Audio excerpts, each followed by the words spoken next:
Narito na ang balita mula sa GMA Integrated News. May taas singil ng Meralco ngayong Pebrero. Mahigit 57 centavos ang dagdag sa kada kilowatt hour. Katumbas yan ang halos 115 pesos na madadagdag sa electric bill ng mga kumukonsumo ng 200 kilowatt hours. Ayon sa Meralco, ang taas singil ay dulot ng pagtaas ng generation charge at pagtamlay ng piso kontra dolyar. Narito naman iba pang balitang binabantayan ng GMA Integrated News.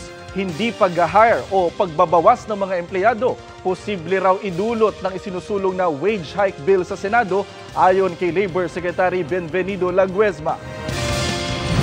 Supply ng bigas sa unang 6 na buwan ng taon, tiniyak na sapat ng Department of Agriculture.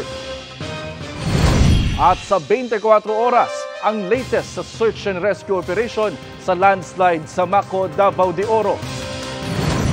Para sa mas malaking misyon at mas malawak na paglilingkod sa bayan, ako po si Jonathan Andal ng GMA Integrated News, ang News Authority ng Pilipino.